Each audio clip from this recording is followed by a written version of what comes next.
أعوذ بالله من الشيطان اللعين الرجيم. بسم الله الرحمن الرحيم. الحمد لله رب العالمين والعاقبة للمتقين والجنة للمؤمنين والنار للملحدين، والصلاة والسلام على سيد الأنبياء والمرسلين سيدنا ونبينا وشفيعنا أبي القاسم محمد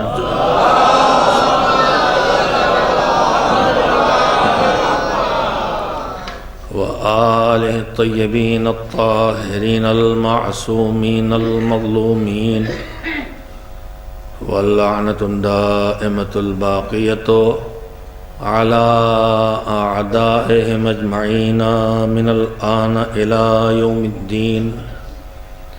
أما بعد، فقد روي عن الإمام جعفر بن محمد الصادق عليه السلام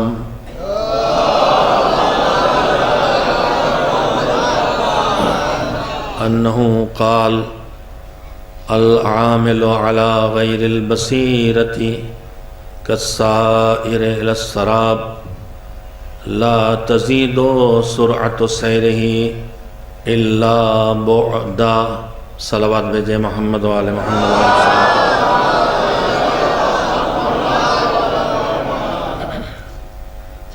مجلس ایصال ثواب ہے، یعنی ہم یہاں دو مقاصد سے جمع ہوئے ہیں.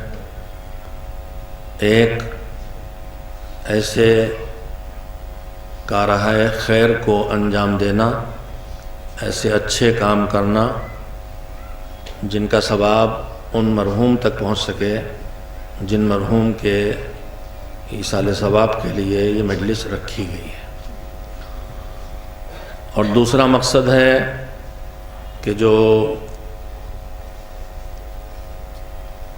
مرحوم کے گھر والے ہیں، عزیز و اقارب ہیں، متعلقین ہیں، ان کے بیٹے بیٹیاں، زوجہ، بھائی بہنیں جو بھی زندہ ہوں، ان کے ٹوٹے دلوں پر تسلی کا مرہم رکھنا، ان کو تعزیت پیش کرنا، جو رہ گئے ہیں ان کو تعزیت پیش کرنا، اور جو چلا گیا ہے اس تک ثواب پہنچانا. اب ظاہر ہے کہ یہ دونوں کام ہمارے ہاتھ میں ہیں بھی اور نہیں بھی ہیں. وہ کام جو مرحوم تک پہنچے گا وہ ثواب کی شکل اختیار کرے گا. ہم یہاں کچھ کریں گے اور وہ عمل ثواب کی شکل میں بدل کے اس مرحوم تک جائے گا. ہم مجلس میں بیٹھیں گے، یہ مجلس ثواب کی شکل میں بدل کے اس مرحوم تک جائے گی. ہم قرآن پڑھیں گے، یہ تلاوت ثواب کی شکل اختیار کر کے اس مرحوم تک جائے گی. تو ہمارا کام کچھ ہوگا اور ثواب وہی کام سیدھے وہاں نہیں پہنچے گا. مرحوم کو تلاوت نہیں سنائی دے گی، مرحوم کو مجلس نہیں سنائی دے گی. ہمارا یہ عمل بارگاہ الہی میں پہنچے گا، اور پروردگار اپنی قدرت سے اپنے فضل کے تقاضوں کے پیش نظر ہماری چھوٹی چھوٹی نیکیوں کو بڑے بڑے ثوابوں سے بدل کے مرحوم تک پہنچا دے گا. تو پھر ہمارا کون سا عمل ثواب سے بدلے گا اور کون سا عمل ثواب سے نہیں بدلے گا، یہ کون طے کرے گا؟ ہم طے کریں گے یا شریعت طے کرے گی، دین طے کرے گا، مالک طے کرے گا کہ تمہارے کون سے کام ہیں جو ثواب سے بدلیں گے؟ ہم کہیں کہ چلیے آج پوری ریلی سائیکل کے نکالیں گے مرحوم کے ایصال ثواب کے لیے، تو کیا ریلی نکالنے میں، سائیکل چلانے میں جتنی انرجی لگے گی وہ ثواب سے بدل کے وہاں تک پہنچے گی؟ ہم کہیں کہ ہم آج پورے گاؤں کے 7 چکر لگائیں گے، تو کیا ہمارے 7 چکر لگانے سے کوئی ثواب مرحوم تک پہنچے گا؟ نہیں پہنچے گا۔ آپ کافی دیر سے مجلس میں بیٹھے ہیں اور تھک چکے ہیں، مگر میں نے ایک چیز یہ سنی تھی کہ بھرے پیٹ میں نیند آتی ہے، بھوک میں نیند نہیں آتی۔ تو پھر یہ بوجھل سا مجمع تھکا سا کیوں ہے؟ چائے میں شکر زیادہ تھی کیا؟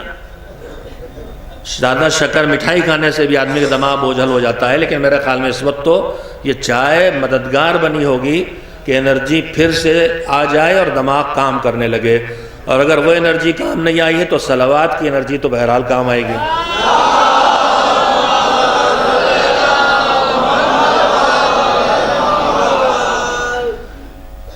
تو میں نے آپ سے کہنا یہ چاہے کہ کیا ہر کام کو ثواب سے بدلا جا سکتا ہے؟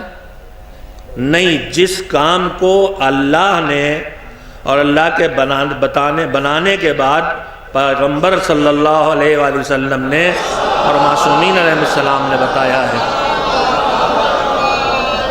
جو شریعت کی نگاہ میں اچھے کام ہیں وہی ثواب سے بدلیں گے۔ جن کو شریعت کہا ہے خیر کہتی اچھے کام ہیں وہی ثواب سے بدلیں گے۔ اب جب ہر کام ایصال ثواب کا ذریعہ نہیں بنے گا، اور اللہ ہی نے جن کاموں کو اچھا کام بنایا ہے وہی ثواب کا ذریعہ بنیں گے نہیں بلکہ ثواب سے بدلیں گے۔ علماء کرام تشریف فرما ہے، میں ان کے سامنے عرض کر رہا ہوں، ان کو گواہ نہیں بنا رہا۔ آج کل منبر سے ایک ہنر یہ بھی نکلا ہے کہ جو علم غلم پڑھنا ہو، جو علماء نیچے بیٹھے ہوں کہو فوراً ان کے 2-4 کے نام لے لو، پھر جو علم غلم چاہو پڑھ دو، تصدیق ان علماء کی ہو گئی۔ سو رہے ہیں آپ۔ یہی بات کسی چھکے باز نے کہی ہوتی تو آپ نے 2-4 نعرے لگا دیے ہوتے۔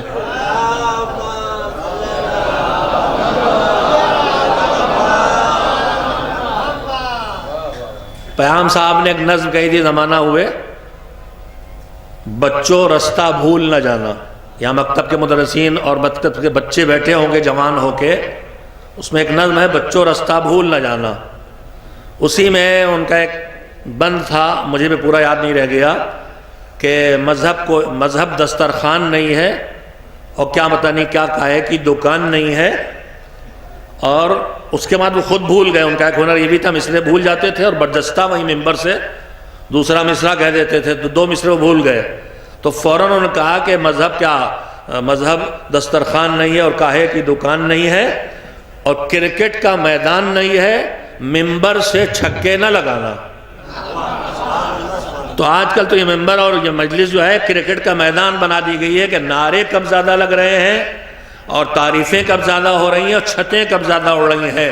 یہ ممبر اور یہ فرش عزا اس لیے نہیں ہے، ممبر ان کی بات کہنے کے لیے ہے جنہوں نے مسجد النبی سے غدیر تک باتیں کہی تھیں، اور ممبر کے سامنے بیٹھنے والے اسی مزاج کے ہونا چاہیے جو مسجد النبی سے غدیر تک بیٹھے تھے، جو پیغام ولایت کو بھی قبول کریں اور حکم خدا کی بنیاد پر نماز اور روزے پر بھی عمل کریں۔ یہ ممبر نہ خالی مسجد النبی کا ممبر ہے، نہ یہ ممبر خالی غدیر کا ممبر ہے، یہ رسول کا ممبر ہے۔ رسول کا ممبر مسجد میں بھی بچھا تھا، رسول کا ممبر غدیر میں بچھا تھا۔ اس ممبر کے پڑوس میں ہمیشہ نماز ہوئی، چاہے مسجد النبی میں بقول خطبہ کے نماز روزہ بیان ہو رہا ہو، تب بھی اس ممبر کے پہلو سے نماز ہوئی۔ حالانکہ اسی ممبر سے جو مسجد النبی میں بچھا تھا، اسی ممبر سے حسن و حسین کو پہچانوایا بھی گیا ہے، اسی ممبر سے علی کی مدح سرائی بھی کی گئی ہے۔ خطبہ نے تقسیم کر دیا، یہ مسجد کا ممبر، وہ غدیر کا ممبر۔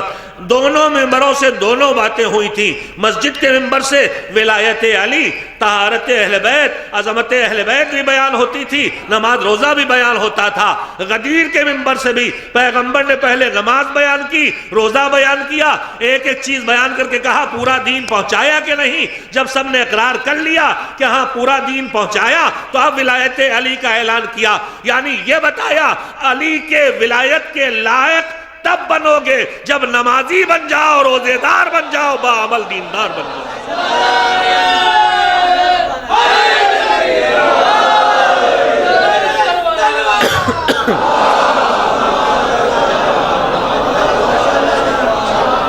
تو میں پھر وہیں واپس آؤں کہ میری نیت تو یہ ہے کہ 40 منٹ زیادہ نہ پڑھوں، اس لیے کہ واقعاً بہت دیر ہو چکی ہے اور کھانا اگر تیار ہے تو ٹھنڈا بھی ہو جائے گا. لیکن میری آواز کے حالات کے تحت باورچیوں سے گزارش ہے کہ نیچے آگ بڑھاتے رہیں گے، اتنی بھی نہ بڑھا دیں کہ دیر لگ جائے. دیکھیں آج ان کا ہنر، کھانا ٹھنڈا نہ ہونے پائے اور جلنے بھی نہ پائے. مجلس بھی انشاءاللہ پرسکون ہو، یعنی ان معنی میں کہ یہاں نہ میں اپنی بات کہوں نہ آپ اپنی بات کہیں. ممبر سے جہاں میں سنتا ہوں، میں شعراء کرام کو اللہ سلامت رکھے، یہ ایک شعر میں اس سے زیادہ پیغام پہنچانے کی صلاحیت رکھتے ہیں جتنا خطیب 1 گھنٹے میں نہیں کہہ پاتا. تو جہاں ان کا کام زیادہ مؤثر ہے وہاں زیادہ خطرناک بھی ہے. میرے 1 گھنٹے کی تقریر میں اگر بگاڑ کی کوئی بات آئے گی تو ایک آدھ بات آئے گی، مگر ان کا ایک شعر اگر بگاڑ والا آ گیا تو یہ ایک شعر عقیدوں کو بگاڑ جائے گا.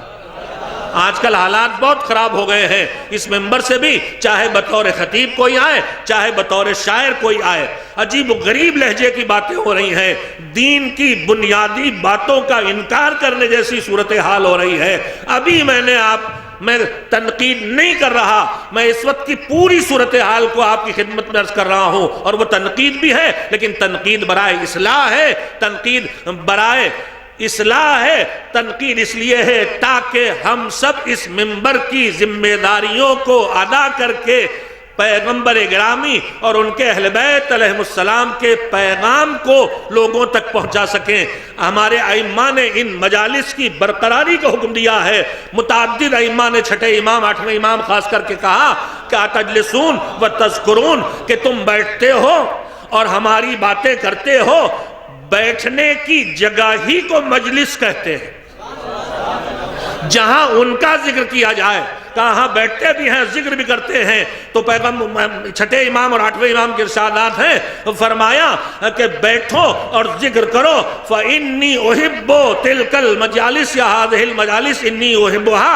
یہ جو تمہاری مجلسیں ہیں جن میں تم ہماری بات کرتے ہو، ان سے ہم محبت کرتے ہیں. اور 8ویں امام نے کہا رحم اللہ من احیا امرنا، جو ہمارے امر کو زندہ کرے اللہ اس پر رحمت نازل کرے. تو امام سے پوچھا گیا آپ کے امر کی کا احیاء، آپ کی باتوں کی زندگی کیا ہے؟ فرمایا من تعلم ان يتعلم علومنا ويعلمه الناس. ہمارے کاموں کی زندگی اس میں ہے کہ ہمارے علم کو حاصل کرو اور جو نہیں جانتے ہیں ان تک پہنچاؤ. اس کا مطلب ہمارا ہر شعر اور ہمارا ہر نقطہ خطیب کا نقطے کے نقطے اور شعر کی شاعری ان کو ایمان کو مضبوط کرنا چاہیے.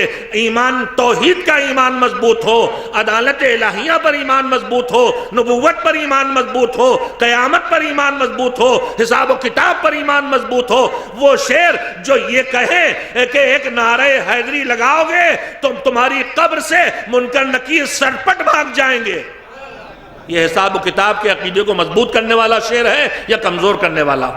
ابھی میرا جوان شاعر جو ابھی پڑھ رہے تھے انہوں نے ایک بہترین شعر کہا. میری بدنصیبی ہے کہ شعر مجھے یاد نہیں رہ جاتے، جس میں انہوں نے کہا کہ جناب فضہ قرآن کی آیات کی تلاوت کر کے حسنین کو لوریاں دے رہی تھیں، 2 کام ایک ساتھ کر رہی تھیں، اللہ کی عبادت بھی کر رہی تھیں اور خدمت معصوم بھی کر رہی تھیں.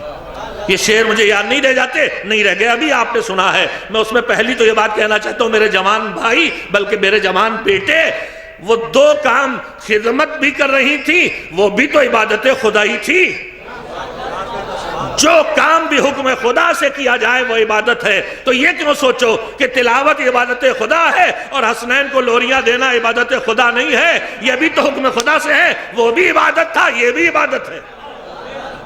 لیکن بہترین شعر تھا، مگر اسی جوان نے ایک شعر کہا کہ دم نکلنا بڑا مشکل وقت ہوتا ہے، لہذا اس وقت علی کا ذکر مسلسل کرو تاکہ آسان ہو جائے۔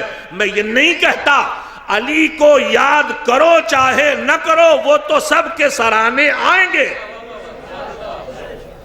مگر ان کا آنا کسی کے لیے مصیبت بننے والا ہے، کسی کے لیے راحت بننے والا ہے۔ خالی علی علی کرنے سے کام نہیں بنے گا، ایسے بنو کہ ان کا آنا مصیبت نہ بنے، ایسے بنو کہ ان کا آنا راحت بنے۔ اگر بچہ مسلسل اللہ اپنے باپ کی نافرمانی کرے اور ایک مرتبہ باپ سامنے آ جائے تو شرمندہ ہو کے سر جھکا لیتا ہے، ایسے یہاں سے نہ اٹھو، علی سے نگاہیں کیسے ملائیں؟ انہوں نے سجدے میں سر رکھا، ضربت کھائی، ہمارا سر جھکا نہیں۔ انہوں نے گھر کی خیرات ہمیشہ بانٹی، ہم نے کبھی زکوٰۃ دی نہیں، تو اس لائق تو رکھو کہ علی آئے تو شرمندگی نہ ہو، ان کا آنا راحت بنے، شرمندگی نہ بنے۔ اور پھر میں یہیں پہ ایک بات کہنا چاہوں گا، ہم ایجاد نہ کریں کہ کہاں کیا کام آئے گا۔ خلاصہ کلام یہ ہے کہ مرحلہ موت سے لے کے دم نکلنے سے لے کے صراط تک دو ہی چیزیں کام آئیں گی، یا ایمان کام آئے گا یا عمل صالح کام آئے گا۔ دم نکلنے میں بھی یہی دو چیزیں کام آئیں گی، ایک ایمان کام آئے گا، وقت نہیں ہے، بہت سی باتیں میرے دماغ میں ہیں کہنے کی، جن کی کہنے کی سخت ضرورت ہے سب معاشرے میں۔ ایک ایمان کام آئے گا، محبت اہل بیت کام آئے گی۔ روایت یہ ہے کہ دم نکلے گا تو ایسے جسم کی کیفیت ہوگی جیسے کانٹوں بھری جھاڑی پر ریشمی کپڑے کو ڈال کے کھینچ لیا جائے، اتنی شدید اذیت۔ اور دوسری روایت یہ ہے کہ ایسے دم نکلے گا جیسے کوئی آدمی پھول کی خوشبو سینگ رہا ہو۔ پھول کی خوشبو سونگنے میں کون سی کیفیت ہوتی ہے؟ ایک لطیف کیفیت ہوتی ہے، کہ ایسے دم نکلے جیسے پھول کی خوشبو سونگ رہا ہو۔ حقیقت کیا ہے؟ خطیب اعظم مولانا سید غلام عسکری اللہ مقامہ کہتے تھے دم نکلنے کی شدید تکلیفوں میں ایک یہ کیفیت ہے جھاڑی والی، ایک یہ جیسے جسم کو آہستہ آہستہ قینچی سے کاٹا جائے۔ آپ خود سوچئے، ذرا سے کٹ جاتا ہے، قینچی سے کاٹا جائے، دو بھاگ ہوتے ہیں، اس کے دو ٹکڑے ہوتے ہیں، دو پھل ہوتے ہیں، آہستہ آہستہ جسم کو قینچی سے کاٹا جائے تو کیا کیفیت ہوگی؟ شدید تکلیف۔ خطیب اعظم تابسرا کہتے تھے کہ دونوں حقیقت ہے، وہ تکلیف بھی ہوگی اور یہ ایسا خوشبو والی کیفیت بھی ہوگی۔ وہ کہتے تھے کہ تکلیف ہوگی مگر احساس سے تکلیف نہیں ہوگا۔ اور میرے پاس وقت نہیں، بہت تیزی سے اور زندگی بھر بلی سے سنی ہے، حالانکہ اب یہ نوبت آ گئی پہلے بیٹھ کے پورا پاٹھ پڑھاؤ پھر نکتے سناؤ۔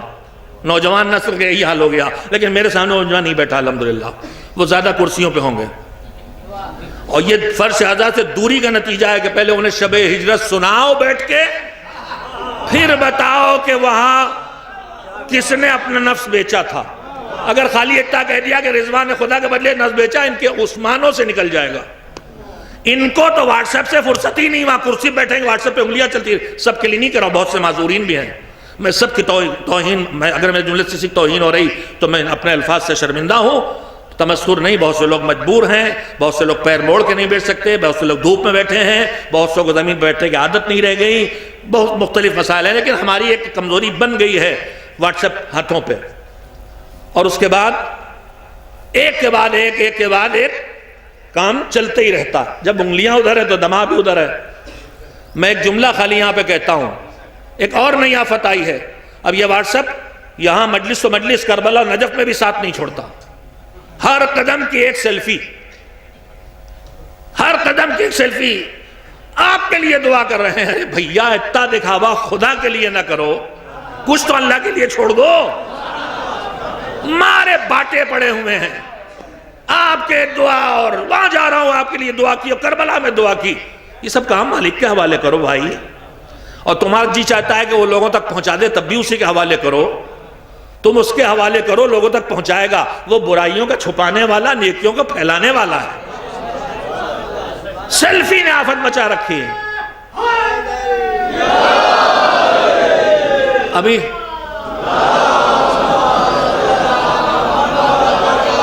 2-4 دن ہوئے زمان میں جملہ آیا ہے، لیکن اب یہ کہہ رہا ہوں مسلسل. آج کل ہماری عبادتوں کی سب سے بڑی دشمن سیلفی بن گئی، اس لیے کہ جہاں اپنی نیکیوں کو پھیلانا بتانا شروع کیا وہیں اس کی ویلو ڈاؤن ہوتی جاتی ہے، اور جتنی مرتبہ ذکر کرو ختم ہو جائے گا. میں نے ایک جملہ کہا تھا کہ ابھی تک ہماری سب سے بڑی مصیبت تھی سلفی، سب سے بڑے مصیبت تھے سلفی، اور اب ہیں سیلفی. کرسی پر پیچھے والے فرش والوں سے پوچھ لیں گے مولانا سلفی کیا کہہ رہے تھے. ایک صلوات بھیجے محمد و آل محمد.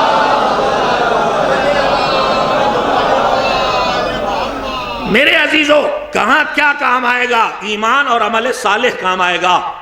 تکلیف ہوگی مگر احساس تکلیف نہیں ہوگا. جب معصومین سامنے آئے گئے ان کی محبت ہمارے دل میں ہوگی اور ان کی اطاعت میں ہماری زندگی بسر ہوئی ہوگی.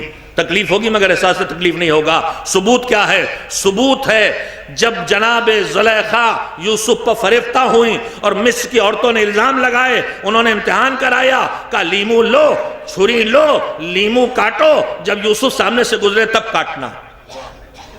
یوسف سامنے سے گزرے، چھری چلی، لیمو کٹا، انگلیاں کٹی. انگلیاں کٹی تو تکلیف ہوئی کہ نہیں ہوئی؟ ہوئی کہ نہیں ہوئی؟ طے کر کے بولیے. ہیلپ لائن بھی ہے آج کل آپ کے پاس، پوچھ لیجئے بیوی سے. موبائل تو ہو گئی، چپکے سے لگا دیجئے. تکلیف ہوئی کہ نہیں ہوئی؟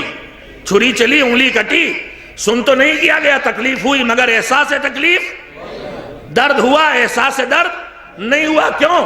حسن یوسف کے نظارے میں محو تھی. تو جب حسن یوسف میں اتنی طاقت ہے کہ اس کے نظارے میں جو محو ہو جائے اسے درد ہو، احساس درد نہ ہو، تو جب فخر یوسف سامنے کھڑے ہوں گے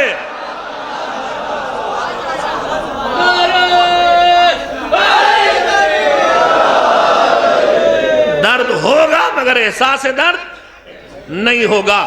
مگر میں نے عرض کیا ایمان بھی کام آئے گا، عمل صالح بھی.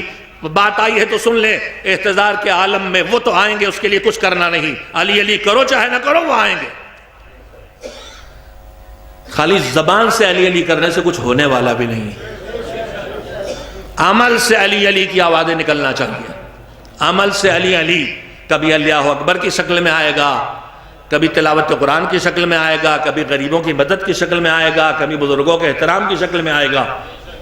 یہ گلی گلی علی علی گلی گلی یہ اپنے آقا کی توہین ہو رہی ہے. ہم تو دیوانوں کی طرح نعرے بازیوں پہ لگ گئے. آج سے 40 سال پہلے رئیس العظیم مولانا کرار حسین صاحب قبلہ پہ الزام لگا نعرہ حیدری کی مخالفت کی. جھوٹا ہے وہ ملعون جس نے کہا. وہ ہرگز نعرہ حیدری کے مخالف نہیں تھے. ان سے زیادہ مجلسوں میں کس کے نعرے لگتے تھے؟ وہ نعرے کے پھوہڑپن کے مخالف تھے. جب گلی گلی ہونے لگا، جب ٹیچر اور فادر اور دیور ہونے لگا، آپ کے میرے لیے ایسے نعرے لگے، آپ برداشت کریں گے؟ ابھی یہاں میرا نام صفی حیدر ہے، میں آتا آپ کہتے صفی حیدر حیدر حیدر. مجھے اچھا لگتا. یہ ہماری محفلوں میں کیا ہو رہا ہے؟ ایک بزرگ آ کے بیٹھ جائے تو ہم سکوت میں آ جاتے ہیں. عقیدہ ہمارا یہ ہے کہ یہاں سب بیٹھے ہیں، بی بی زہرا بھی، علی بھی، زمانے کا امام بھی، رسول اللہ بھی. پھر اس میں ہلڑ ہنگامہ. یا تو تم جھوٹے ہو، عقیدہ نہیں ہے، اور سچے ہو تو تم ان بزرگوں کا بھی احترام نہیں کرتے ہو، اس لیے پوڑ پنا کر رہے ہو. ایک صلوات بھیجے محمد و آل محمد علیہ السلام. ایمان کام آئے گا، عمل صالح کام آئے گا. سنیے، جہاں جو اللہ نے بتایا ہے وہاں وہ کرنا ہے، اپنی طرف سے ایجاد نہیں کرنا. سائیکل کی ریلی کا ثواب نہیں ملنے والا. سڑک پہ جا کے تلیاں پٹیاں باندھ کے دھرنا دے کے فلاں کی موت ہو گئی، اس سے ثواب نہیں ملنے والا. اس مجلس سے زیادہ ثواب ملے گا، اس لیے کہ ان کا بتایا ہوا عمل ہے.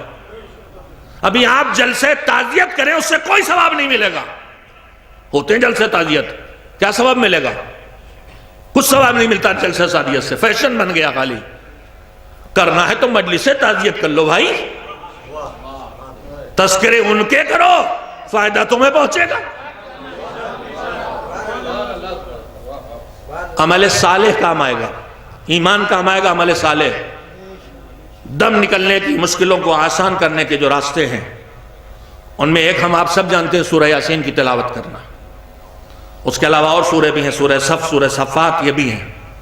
انہی میں ایک حکم یہ ہے، میرے جوان خاص کر توجہ دیں، کہا جب کسی کے دم نکلنے میں مشکل ہو رہی ہو تو اسے وہاں لے جا کے لٹا دو، اس کے گھر میں جہاں وہ نماز پڑھا کرتا تھا. اس کا مطلب پہلی بات تو دم نکلنے کی آسانی پیدا کرنا ہے تو نماز پڑھنا ہوگی. دوسری بات مسجد کے علاوہ گھر میں بھی پڑھنا ہوگی. اور یہ بتا دوں، واجب نمازیں مسجد میں، مستحب نمازیں گھر میں، یہ بھی تاکید کی گئی ہے. نوافل گھر میں پڑھنے کا تذکرہ روایات میں ملتا ہے. یعنی گھر میں جیسے ایک مومن اپنے گھر میں ایک جگہ خاص کرتا ہے، چھوٹا سے صحیح امام باڑہ بناتا ہے ذکر حسین کے لیے، ویسے ہی یہ روایتیں کہہ رہی ہیں کہ اپنے گھر میں ایک جگہ ذکر خدا کے لیے بھی بناؤ. اور میں نے آج کے جوانوں کو جو دنیا میں آباد ہوئے ان کے ہاں جو وسعت ہے، ان کے ہاں دیکھا ایک کمرہ وہ چھوٹا سے صحیح، اس میں مصلی بھی بچھا ہوتا ہے، اس میں علم بھی لگا ہوتا ہے. اس میں مصلی بھی بچھا ہوتا ہے، اس میں علم بھی لگا ہوتا ہے. میرے عزیزو، حکم ہے کہ وہاں لے جا کے لٹا دو جہاں نماز پڑھتا تھا. اب آپ اندازہ لگائیے کہ وہ جگہ جہاں آدمی نے نماز پڑھی ہے، اگر اس میں اللہ نے اتنا اثر دے دیا کہ وہ دم نکلنے میں آسانی پیدا کر دے، تو پھر خود نماز پہ کتنی طاقت ہوگی. یہ پہلا جملہ. اور دوسرا جملہ، جب میرا جیسا گنہگار جس زمین پہ سجدہ کر لے وہ میری شفا کا ذریعہ بن جائے، تو وہ کربلا کی زمین جہاں نواسے رسول حسین نے سجدہ کیا ہے، اگر وہ خاک شفا بن جائے. ایک صلوات بھیجیں محمد و آل محمد علیہ السلام. میں نے مجلس کتنے بجے شروع کی تھی بھیا؟ 1:30 بجے. گھڑی دیکھ لی تھی آپ نے؟ اترنے والا وقت بھی بتا دیجئے گا. ایسے مجھے وہ دیوار گھڑی نہیں دکھائی دے رہی، چہروں کی گھڑی تو دیکھ ہی رہا ہوں. جب بیٹھا ہوں تو ٹھیک 12 بجے تھے، اب پیچھے کی طرف آ گئی ہے 9:30 بجے. تر و تازگی آ گئی چہروں پر، اور یہ ذکر محمد و آل محمد کا نتیجہ ہے اور آپ کی صفائی قلب کا نتیجہ ہے. بانی تنظیم مولانا غلام عسکری کہتے تھے ہماری قوم بے عمل نہیں ہے، بے خبر ہے. جتنا ہم نے بتا دیا اتنا کر رہے ہیں، جو ہم نے نہیں بتایا وہ نہیں کرتے، تو قصور ان کا نہیں، قصور ہمارا ہے. ہم نے جدھر توجہ دلا دی ادھر توجہ حاصل ہے. ہم نے محدث دہلوی نے جب تحفہ شیعہ ناشری لکھی اور عقائد پہ حملہ کیا، اس وقت اس کا دفاع کیا اور ولایت کا مسلسل تذکرہ کیا، تو ولایت کے گرویدہ بن گئے. نمازی تھے، روزے دار تھے، خطرہ تھا کہ ان سے ایمان چھینا جائے، وہ سکھایا گیا تو سمجھا جانے لگا کہ نماز روزے کی زندگی میں کوئی ضرورت ہی نہیں رہ گئی. پھر یہ نماز روزہ ہے کس کے لیے؟ آپ کہتے ہیں، آپ نہیں کہتے، کچھ کہتے ہیں سر پھرے کہ ہم علی والے ہیں، ہمارے لیے نماز کی ضرورت نہیں، روزے کی ضرورت نہیں. اور قرآن کہتا ہے کہ یہ تو بس علی والوں کا کام ہے. اب میں آپ کو اس کا ثبوت خطیب اعظم تابسرا کے ایک فقرے سے نکال کے سناؤں. قرآن مجید میں جتنی باتیں کہی گئی ہیں وہ 2 طرح کی ہیں. کچھ سارے انسانوں سے کہی گئی، کچھ خاص انسانوں سے. اس خان انسانوں میں کچھ عیسائی، کچھ یہودی اور کچھ مومنین. کچھ باتیں وہ ہیں جہاں اللہ نے صرف مومنین کو خطاب کیا ہے. 89 جگہوں پر ایسی آیتیں ہیں جن کا آغاز ہوتا ہے یا ایھا الذین آمنو، اے ایمان والو. اب یہ ایمان والے کون ہیں؟ قرآن ہر ہاتھ میں، اور جس ہاتھ میں قرآن وہ دعوے دار کہ ایمان والے ہم. جو گلا کاٹ رہے ہیں داعشی، وہ بھی کہہ رہے ہیں ہم سب سے بڑے مومن. جن کا گلا کٹ رہا ہے ان کو بھی یہ یقین کہ ہم ایمان پہ جان دے رہے ہیں. تو دونوں تو ہو نہیں سکتے. ایمان والا کون ہے؟ تو خطیب اعظم ان کی جو مجالس چھپی اس میں کہیں آیا بھی ہے، انہوں نے پورا اشرا پڑھا ہے سورہ تحریم کی اس آیت پر جس میں مومنین کو حکم دیا گیا ہے کہ خود کو بھی جہنم سے بچاؤ اور اپنے گھر والوں کو بھی جہنم سے بچاؤ. سورہ تحریم کی 6 آیت ہے. اگر مومن کا خطرہ نہیں ہے جہنم کا تو اللہ کہتا کیوں ہے بچاؤ؟ اگر علی والا ہونا گارنٹی ہے جہنم نہ جانے کی تو اللہ نے آیت کیوں نازل کی؟ سورہ تحریم کی 6 آیت ہے، جا کے پڑھ لیجئے گا. بسم اللہ الرحمن الرحیم. یا ایھا الذین آمنوا قوا انفسکم واہلیکم نارا وقودھا الناس والحجارہ. اے ایمان والو، خود کو بچاؤ اور اپنے اہل و عیال کو بچاؤ. کاہے سے بچاؤ؟ نارن، جہنم کی آگ سے. وقودھا الناس والحجارہ، جس کا ایندھن انسان اور پتھر ہے. 89 جگہوں پر یا ایھا الذین آمنوا آیا ہے. ان آیتوں میں کیا کہا گیا یہ بتانا مشکل ہے ایک مجلس میں. اس کے لیے مسلسل اشرے چاہیے اور پڑھے جانا چاہیے، اور ہمارے خطبہ کو ان آیتوں کو منتخب کرنا چاہیے. اس لیے کہ ان آیتوں میں جو کہا ہے وہ بس ایمان والوں سے کہا، کسی اور سے کہا ہی نہیں. تو ایمان والوں کو تو پتا ہو کہ ہم سے کیا کہا. ابھی میں آپ سے پوچھوں، آپ مجھ سے پوچھیں، ان 89 آیتوں میں اللہ نے ہمیں کیا حکم دیا ہے، تو دائیں بائیں دیکھنے لگیں گے. کم سے کم ایک مرتبہ قرآن سے ڈھونڈ کے آدمی 89 آیتوں کو پڑھے کہ اس میں اللہ نے کیا کہا، ہم اس میں کتنا کر رہے ہیں کتنا نہیں کر رہے. کس سے کہا؟ ایمان والوں سے. تو اگر ہم ایمان والا سمجھ رہے ہیں اپنے کو تو یہ بات ہم سے کہی جا رہی ہے. سورہ تحریم کی 6 آیت، اے ایمان والو، اگر ہم آپ اپنے کو سمجھ رہے ہیں تو اللہ ہم سے کہہ رہا. کیا کہہ رہا؟ قوا انفسکم واہلیکم نارا. اپنے آپ کو اور گھر والوں کو جہنم سے بچاؤ جس کا ایندھن انسان اور پتھر ہے. ایمان والا کون ہے؟ سب دعوے دار. جب ایک ہی مسئلے میں اختلاف پیدا ہو تو فیصلہ کس کے ہاتھ میں؟ پیغمبر کے ہاتھ میں. پیغمبر کے پاس ہم گئے تو ہمیں فوراً فیصلہ مل گیا. پیغمبر مولا علی کو خطاب کرتے ہوئے کہتے ہیں، یا علی، حب کا ایمان و بغض کا کفر و نفاق. علی، تم سے محبت ایمان ہے اور تم سے بغض اور کینہ اور دشمنی کفر اور نفاق ہے. محبت کا ایک نام ایمان اور کینے کے 2 نام، علی سے دشمنی کے 2 نام، کفر اور نفاق. علی سے محبت کو ایک ہی نام دیا پیغمبر نے، علی سے دشمنی کو 2 نام دیے. مصلحت پیغمبر جانے، مگر ایک بات سامنے ہے، محبت اور نفرت دل میں پیدا ہونے والی چیزیں ہیں. کبھی زندگی بھر یہ چیزیں چھپی رہتی ہیں، کبھی عمل سے کھل جاتی. محبت چھپی بھی رہتی، محبت کھل بھی جاتی. جب شریفوں کی دنیا تھی اس وقت اجنبی لڑکوں لڑکیوں کے بیچ میں تب بھی محبت ہوتی تھی، حرام ہے، مگر زندگی بھر چھپا کے مر جاتے تھے. آج محبت بعد میں ہوتی، لو لیٹر پہلے لکھ دیا جاتا ہے. ایک صاحب ایک خاتون کے ساتھ، لڑکی کے ساتھ ہمیشہ دکھائی دیتے تھے. کہا کون؟ کہا یہ ہماری دوست ہیں. اب ہمارے ہندوستان میں لعنت آ گئی، بوائے فرینڈ، گرل فرینڈ. کہے لڑکی کون؟ کہا ہماری گرل فرینڈ ہے. کچھ دنوں کے بعد پہلے ہر ہوٹل میں، ہر سنیما میں، ہر بازار میں ساتھ دکھائی دیتی تھی. کون؟ Girl friend. کچھ دنوں کے بعد ساتھ نہیں دکھائی دی. کہا کیا ہوا، لڑائی ہو گئی؟ کہا نہیں، لڑائی نہیں ہو گئی، ہماری شادی ہو گئی. سو رہے ہیں. جب تک شادی نہیں ہوئی تھی تب تک ساتھ دکھائی دے رہے تھے، شادی ہو گئی تو کہا اب شادی ہو گئی. تو میرے عزیزو، بات میں بات نکلتی جا رہی ہے. میں پلٹ کے وہیں آنا چاہتا ہوں جہاں سے بات کو شروع کیا تھا اور جہاں تک پہنچا تھا کہ عزیزو، یہ عمل صالح ہے جو کام آئے گا، اور یہ ایمان ہے جو کام آئے گا. اور پروردگار عالم نے 89 آیتوں میں ایمان والوں سے بات کہی. ان 89 آیتوں میں کیا حکم دیے ہیں؟ 2 ہی چیزیں ہیں، سمیٹ کے دیکھ لیجئے. یا یہ کہا ہے ان 89 آیتوں میں یا کسی نیکی کی طرف بلایا گیا ہے، یا کسی اچھائی کی طرف بلایا گیا ہے، یا کسی برائی سے بچایا گیا ہے. ان 89 آیتوں میں اس کے علاوہ کچھ نہیں ہے. یا کچھ کرو کہا ہے یا کچھ نہ کرو. نماز پڑھو، زکوٰۃ دو، روزہ رکھو. یا تو یہ کہا ماں باپ کی خدمت کرو، نگاہوں کو جھکا کے رکھو.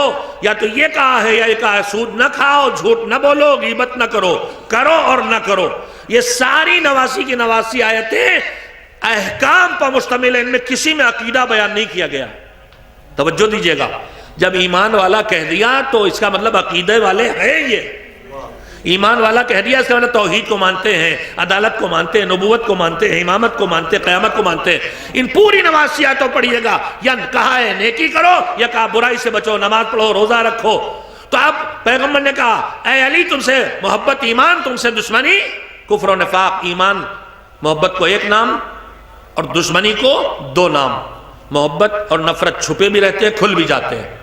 یہ 2 نام کیوں پڑے؟ شاید وجہ یہ ہو، فرمایا کہ جب تک علی سے نفرت اور کینہ اور دشمنی دلوں میں چھپی رہے تب تک ہے منافقت، اور جب علی سے دشمنی عمل میں دکھائی دینے لگے تو یہ ہے کفر، جو آج ناصبیوں میں اور داعشیوں میں ہے، یہ کفر کی منزل ہے، کھلی دشمنی۔ مگر محبت کہا چھپی رہے تو بھی ایمان، اور کھل جائے تو بھی ایمان۔ تو ایمان کیا ہے؟ علی سے محبت۔ خطیب اعظم کے جملے ہیں، کہا اب ہمیں کہنے دیجئے کہ جہاں جہاں قرآن میں آیا ہے ایمان والو، تو ہم ترجمہ کریں یا ایھا الذین آمنو، اے ایمان والو یعنی اے علی والو، اے ایمان والو یعنی اے علی والو۔ اب مجھے کہنے دیجئے یہ کیسے دیوانے ہیں جو ممبروں سے کہہ رہے ہیں ہم سے نماز سے کیا، ہم سے روزے سے کیا، ہم سے حج و زکوٰۃ سے کیا، ہم تو علی والے ہیں۔ قرآن تو یہ کہہ رہا نماز کے لائق بس علی والا، روزے کے لائق بس علی والا، زکوٰۃ کے لائق بس علی والا، نیکیوں سے سجنے کے لائق بس علی والا، اس کے علاوہ کوئی نہیں۔ ایک صلوات مل جل کے بھیجے محمد و آل محمد علیہ وسلم۔ بس میں بات کو جلدی سے سمیٹوں، عیسیٰ علیہ السلام آپ کے لیے آئے، مولا کائنات امیر متقین غالب کل غالب علی ابن ابی طالب بوادہ پر نعرہ تلوار۔ رس پانی پہ ایک اور صلوات مل جل کے بھیج دیں محمد و آل محمد علیہ السلام پر۔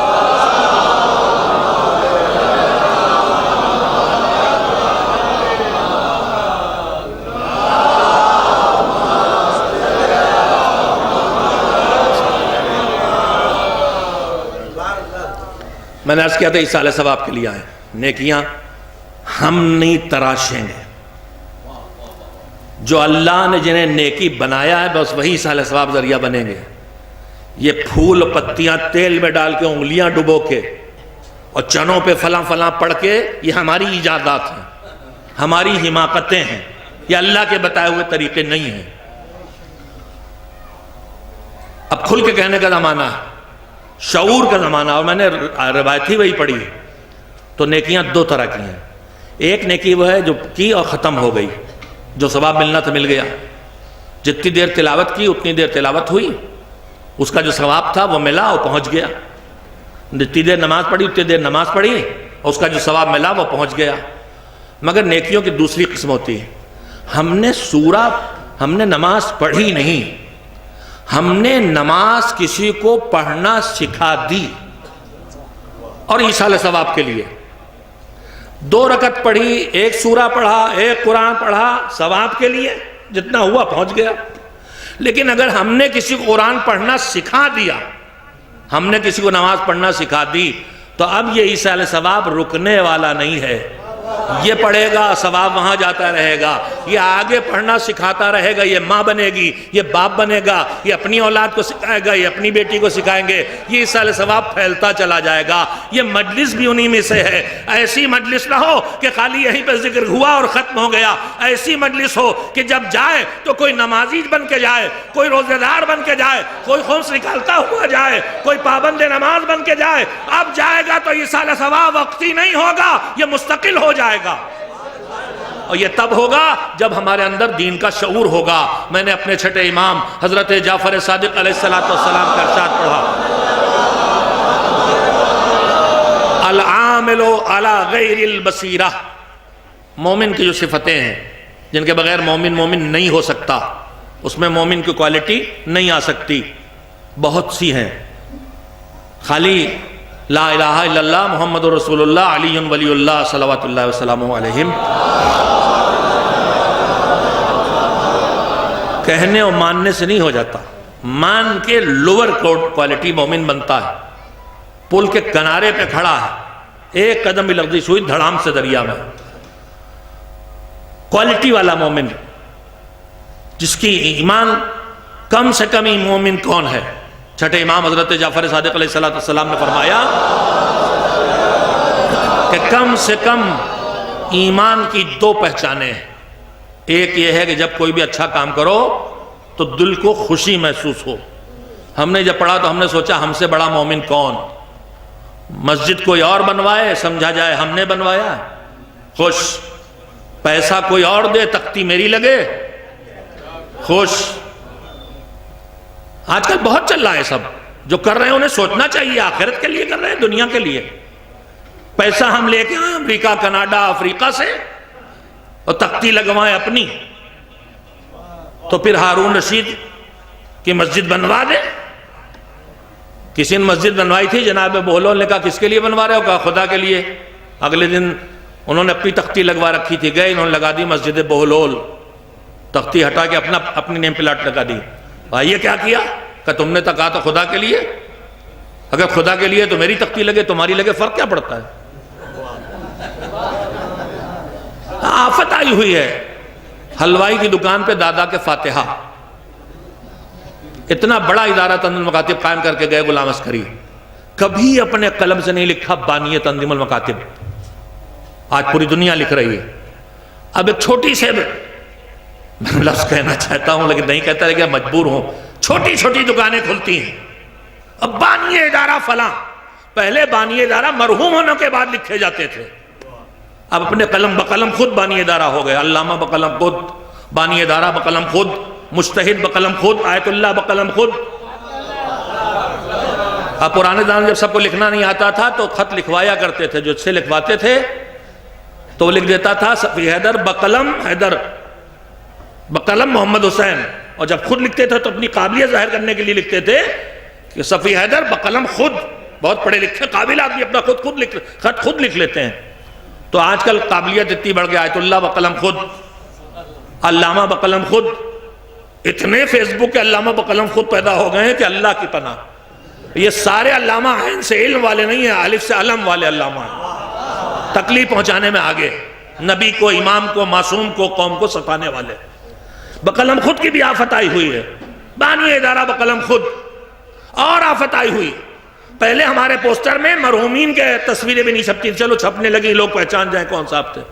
اب تو پوسٹر میں ڈھونڈنا پڑتا مرحوم کون. ہاں دیکھیے نا 3 تصویریں ہیں, 2 زندہ 1 مرحوم. اب قریب آگے دیکھو کہ اس کی مجلس کون پڑھ رہا ہے, کون مرحوم ہو گیا, کون مولوی صاحب خطیب کو ہے. اور کبھی کبھی تو مرحوم کے داڑھی ہوتی ہے اور خطیب کے دکھائی دوربین سے ڈھونڈنا پڑتی ہے. دور سے یہی لگتا ہے کہ یہ مرحوم ہوئے ہوں گے, وہ پڑھنے آئے ہوں گے. ایک نام کی آفت آئی ہوئی ہے. مومن ایسے نہیں ہوتا. مومن کی صفتوں میں ایک صفت یہ ہے کہ اپنی نیکیوں کو چھپانے والا اور دوسرے کی برائیوں کا چھپانے والا. آج کل آفت آئی ہوئی ہے, دوسرے کی برائیوں کو پھیلانے والا, اپنی نیکیوں کو پھیلانے والا, جو کی نہیں ان کو بھی. اللہ کا ارشاد ہے, معصومین کا ارشاد ہے کہ حدیث قدسی میں اللہ نے فرمایا کہ لا یکون المومن مومنا حتی تکون فیہ 3 خصال. کوئی مومن نہیں ہو سکتا جب تک کہ اس اپنے اندر 3 صفتیں پیدا نہ کر لے. ہاں وہ رہ گئی بات. کم سے کم ایمان کی پہچان کیا ہے کہ جب نیکی کرے تو خوشی کا احساس ہو, اور جب کوئی گناہ ہو جائے تو فوراً شرمندگی کا احساس ہو. نیکی کر کے ہمیں یاد رہتا ہے, گناہ کر کے تو پتہ بھی نہیں چلتا. برجستہ گالیاں بکنا, پتہ ہی نہیں گالی بک رہے ہیں, غیبتیں کرنا, الزام تراشیاں کرنا, سازشیں رچنا, یہ وہ گناہ جنہیں ہمیں پتہ ہی نہیں چلتا. نماز قضا ہوتی پتہ ہی نہیں چلتا. تو جب گناہ کا پتہ ہی نہیں چلتا تو احساس کہاں سے ہوگا؟ مومن تب مومن ہے, کم سے کم ایمان یہ ہے کہ نیکی پر خوشی کا احساس اور گناہ پر رنجیدگی کا احساس. اعلیٰ کوالٹی کی صفتیں شروع ہوتی ہیں. مومن نہیں ہو سکتا جب تک اللہ کی صفت, نبی کی صفت, اہل بیت کی صفت نہ پیدا کرے. اللہ کی صفت کیا؟ کہ اللہ ستار العیوب ہے, عیبوں کو چھپانے والا ہے. مومن تب ہوگا جب دوسروں کی عیبوں کو چھپانے والا بنے, واٹس ایپ سے پھیلانے والا نہیں. فیس بک پہ وہ آج کل کیا فیشن چلا ہے, وہ جو ٹی وی میں ہوتا ہے, چھپ کے جاتے ہیں ریکارڈ کر لاتے ہیں. کیا کہلاتا ہے؟ کون؟ Sting operation.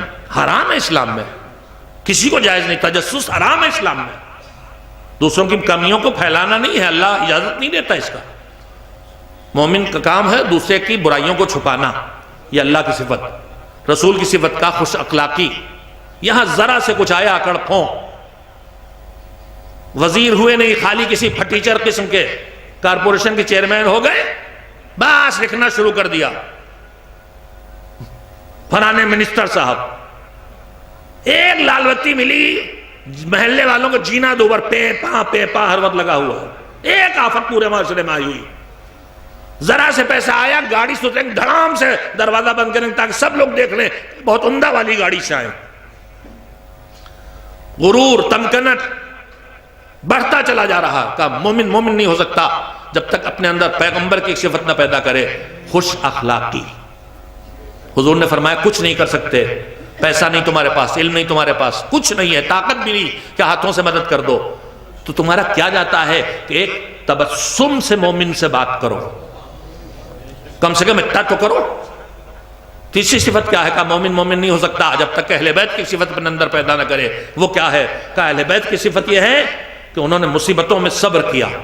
مومن شکوے نہ کرتا پھرے، مومن لوگوں کے درمیان روتا نہ پھرے، بارگاہ الہی میں جا کے جو چاہے شکوے کرے، لوگوں کے درمیان شکوے نہ کرے. مومن مومن نہیں ہو سکتا. انہی میں سے ایک روایت ہے جو میں نے پڑھی اور اب سب سنا کے اس کا مطلب بتانا چاہتا ہوں. چھٹے امام حضرت جعفر صادق علیہ السلام نے فرمایا العامل علی غیر البصیرہ.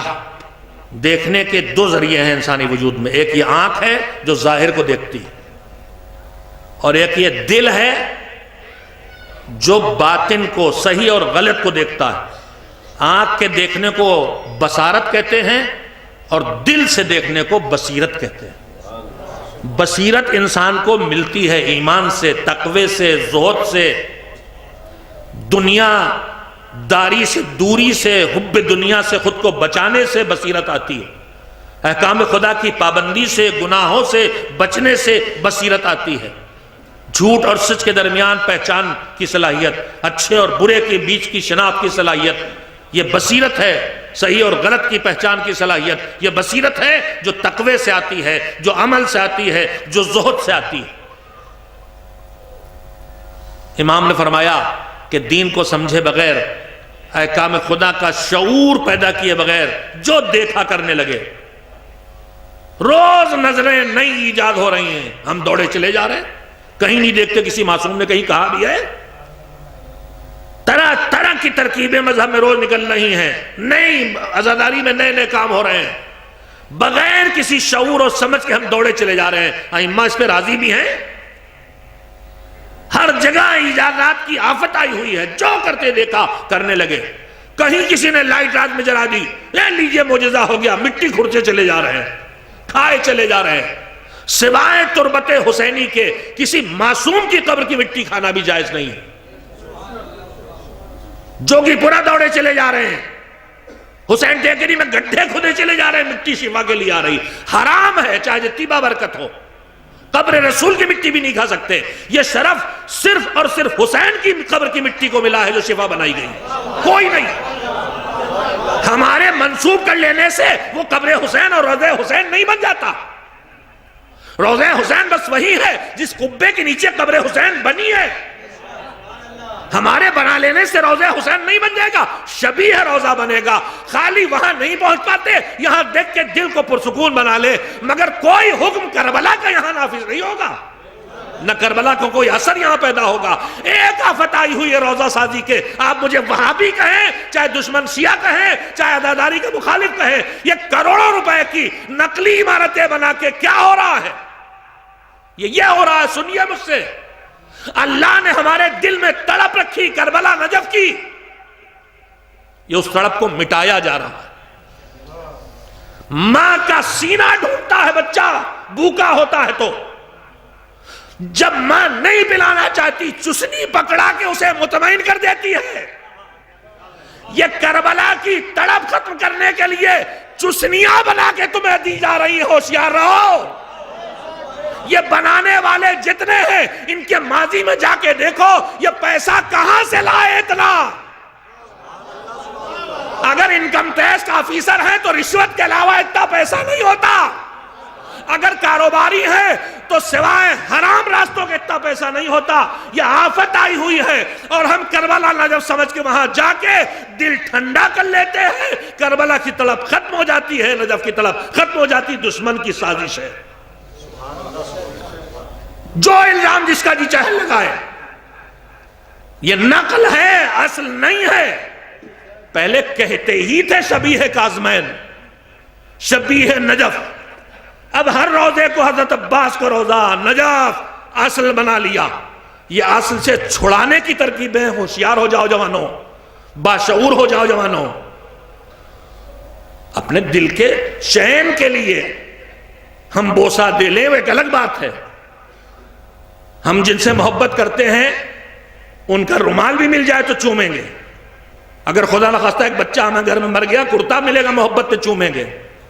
لیکن یہ چومنا محبت کا نتیجہ ہے، ہمارے منسوب کرنے سے اصلی نہیں بن جائے گا، یہ خیال رہے بس.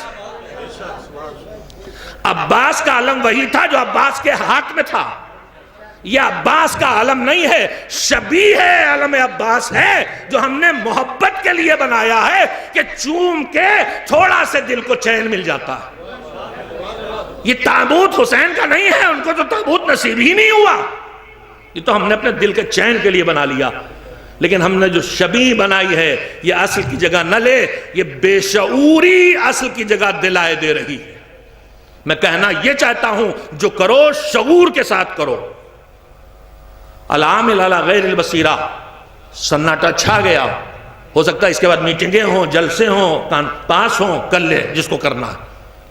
اللہ کی بارگاہ میں، محمد و آل محمد علیہ السلام کی بارگاہ میں اگر سرخ روح ہیں تو انشاءاللہ نجات یافتہ. چھٹے امام نے کہا، بس میں ختم کر رہا ہوں، ریگستان دریا کے کنارے ریت آپ نے دیکھی ہوگی. جب سورج پڑتا ہے دوپہر میں تو چمکتی، اور چمکتی ہے تو دیکھ کے لگتا ہے پانی. اور پانی سمجھ کے اس کے پیچھے چلیے تو ملے گا پانی، آگے بڑھتا رہے گا فاصلہ. کبھی کبھی دھوپ میں، گرمیوں میں سڑک بھی ایسی چمکتی، لگتا پانی بھرا ہے، پانی نہیں ہوتا. اس کے پیچھے دوڑیے، کبھی نہیں.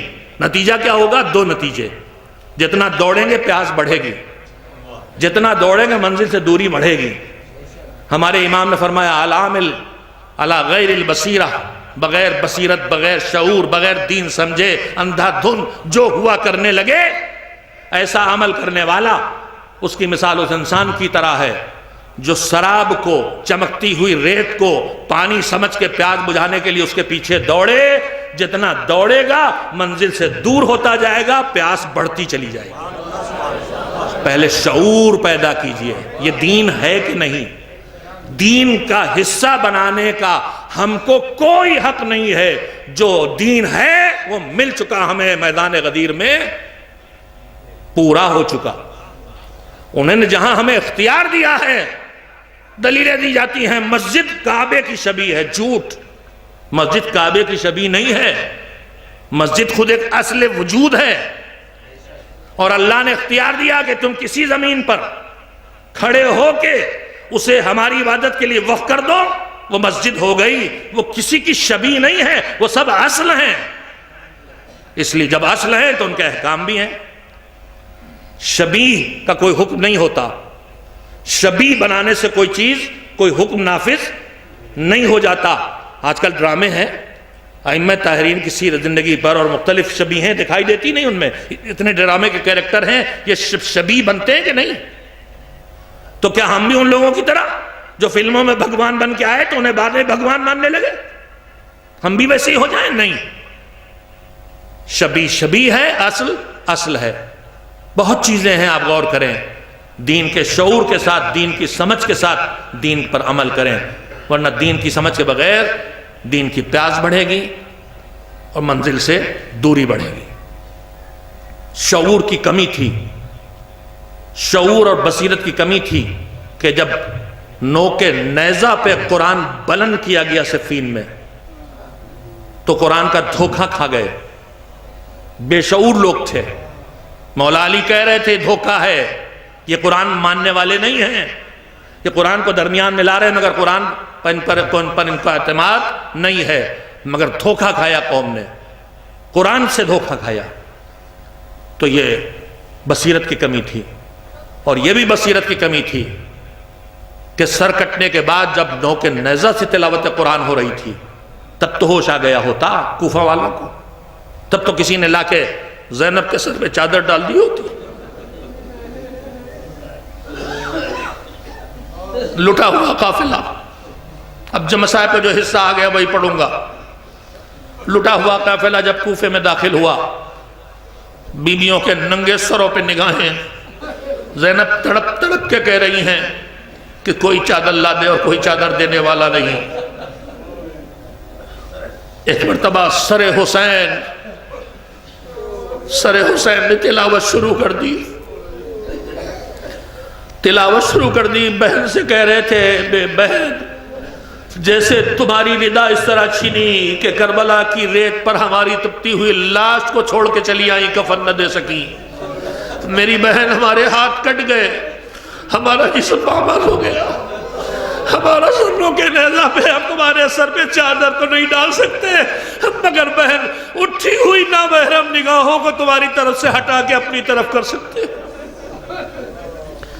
تلاوت قرآن کر کے حسین نے زینب کے حیا کا، حفاظ کا، حجاب کا کی حفاظت کی۔ حسین کے سینے میں اتنی طاقت تھی کہ نوک نیزہ کی بلندی سے اس منظر کو دیکھ لے، مگر اسی قافلے میں جو سر تھے شہداء کے، کسی نے دیکھا کہ ایک جانور ایک گھوڑے کے گلے میں رسیوں سے بندھا ہوا لٹکا ہوا ہے۔ گھوڑا جب چلتا ہے تو ادھر کا پیر ٹھوکر مارتا ہے تو سر ادھر جا کے ٹکراتا ہے، ادھر کا سر پیر ٹھوکر مارتا ہے تو ادھر ٹکراتا ہے۔ چاند جیسا چہرہ، قریب آیا کہا ظالم جیسے سب سر نوکے نیزہ پہ ہیں، اسے نوکے نیزہ پہ تک کیوں نہیں پہنچا دیتا؟ کہ میں نے بہت کوشش کی نوکے نیزہ پہ رکھنے کی، مگر یہ سب زمین پہ گر جاتا ہے۔ آپ سب کو پتا ہے وہ کر کس کا ہے؟ وہ غیرت بنی ہاشم ابو الفضل العباس کا سر ہے۔ نوکے نیزہ کی بلندی سے اپنی بہنوں اور بیٹیوں کا ننگا سر دیکھنے کی تاب نہیں عباس میں، مگر زینب کو تو یہ سب برداشت کرنا پڑا۔ ننگے سر جب قافلہ دربار یزید تک پہنچا تو روک لیا گیا قافلے کو تاکہ تماشائیوں کی بھیڑ لگ جائے۔ ایک مرتبہ ظالم نکلا، چلو دربار راستہ ہو گیا۔ علی کی بیٹی نے کہا ہم یوں ننگے سر دربار یزید مر جائیں گے، چادریں لا دے۔ وہ تازیانہ لے کے بڑھا۔ زینب نے ایک مرتبہ ننھے سے لٹے قافلے کی طرف رخ کیا، آواز دی ام کلثوم، رباب، سکینہ آؤ، ام فروا آؤ، میں بد دعا کروں تم آمین کہو، ہم ننگے سر دربار میں نہ جائیں گے۔ یہ کون بد دعا کرنے والا ہے؟ وہ زینب جس کی ماں نے اپنے گھر کی چار دیواری کے اندر سے آواز دی تھی جب علی کے گلے میں چادر کا پھندا ڈالا گیا تھا، خلو ابو الحسن، چھوڑو علی کو ورنہ میں بال بکھرا دوں گی۔ گھر کے اندر سے آواز دی تھی، مسجد النبی کی دیواریں اٹھ گئی تھیں۔ یہ اسی سیدہ کی بیٹی زینب ہے کہ میں دعا کروں تم آمین کہو۔ بیویاں سمٹ رہی تھیں کہ ایک مرتبہ امام وقت کے ہاتھوں میں پڑی ہوئی ہتھکڑیوں اور پیروں میں بڑی ہوئی بیڑیوں کی آواز آئی، مڑی کا بیٹا کیا کہنا چاہتے ہو؟ کہ پپی اماں بڑے امتحان دیے، ایک امتحان اور دے، ننگے سر دربار یزید میں جانا گوارا کر لے، ہمیں دین کو بچانا ہے، ہمیں بابا کا پیغام پہنچانا ہے۔ بنت علی نے اٹھے ہوئے ہاتھ گرائے۔ غیرت ہاشمی کی اس بے چینی کو ساری بیویوں نے دیکھا۔ لٹا قافلہ دربار میں آیا، سامنے تخت پہ یزید، نیچے دست میں حسین کا سر جس سے یزید توہین کر رہا ہے، دونوں طرف صفوں پہ ظالم کرسیوں پر، دور زمین پہ زینب۔ بیویوں نے زینب کو اپنے حلقے میں لے لیا۔ یزید نے ایک مرتبہ یہ منظر دیکھا، کہا یہ بیوی جسے دوسری بیویاں اپنے حلقے میں لیے بیٹھی ہیں، یہ کون ہے؟ کسی نے کہا علی کی بیٹی زینب ہے، یہ فاطمہ کی لخت جگر زینب ہے، یہ عباس اور حسین کی بہن زینب ہے۔ ایک مرتبہ یزید نے کہا زینب اٹھ کے سامنے آؤ، میں تم سے کچھ باتیں دو بدو ہو کے کرنا چاہتا ہوں۔ اب علی کی بیٹی کیا کرے؟ سر پہ چادر نہیں۔ امام وقت نے بددعا سے روک دیا۔ ہائے رے بے کسی، ہائے بے کسی۔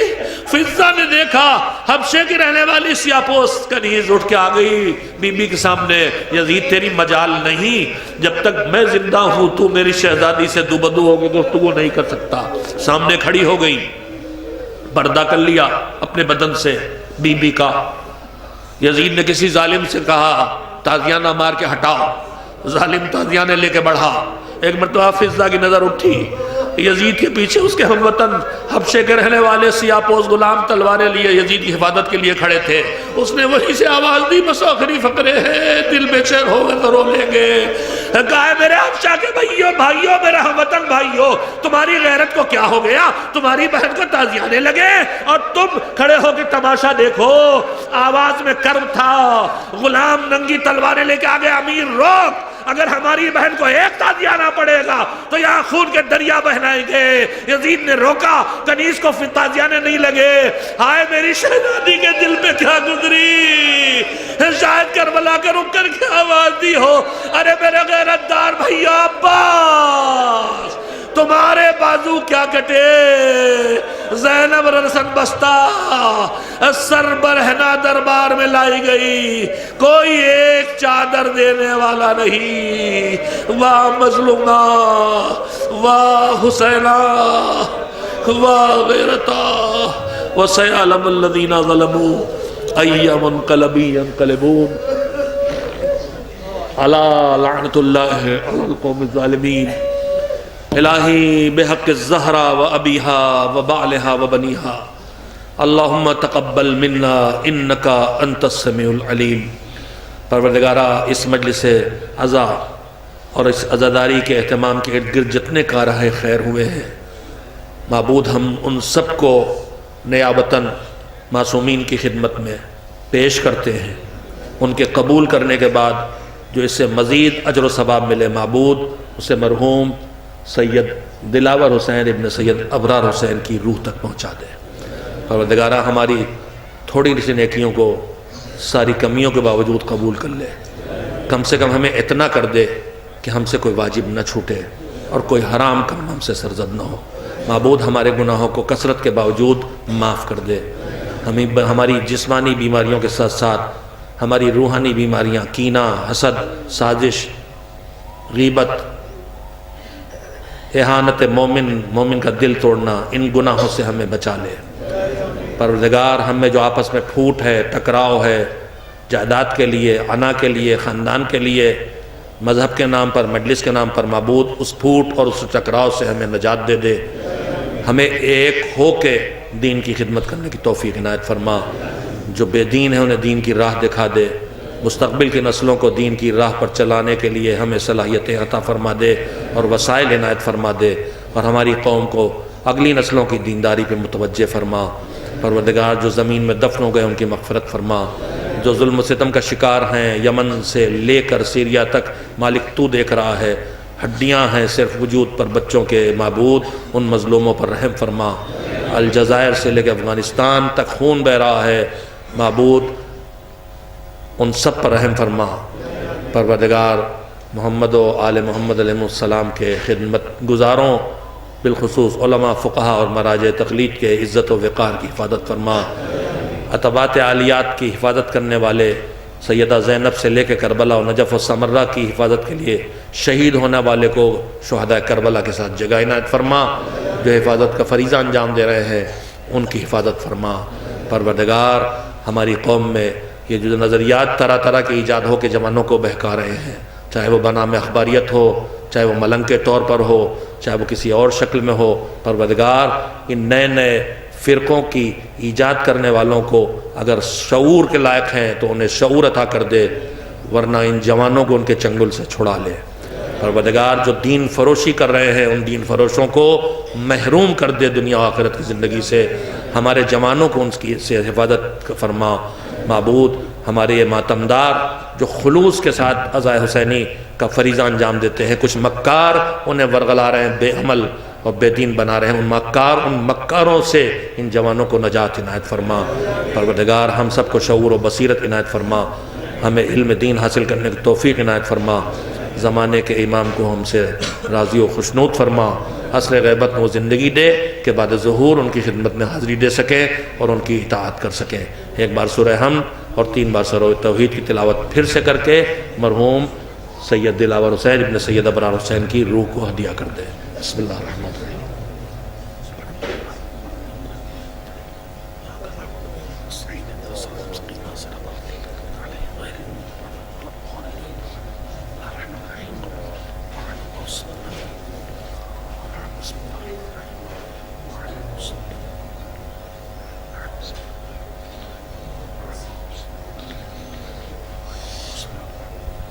متوجہ زیارت.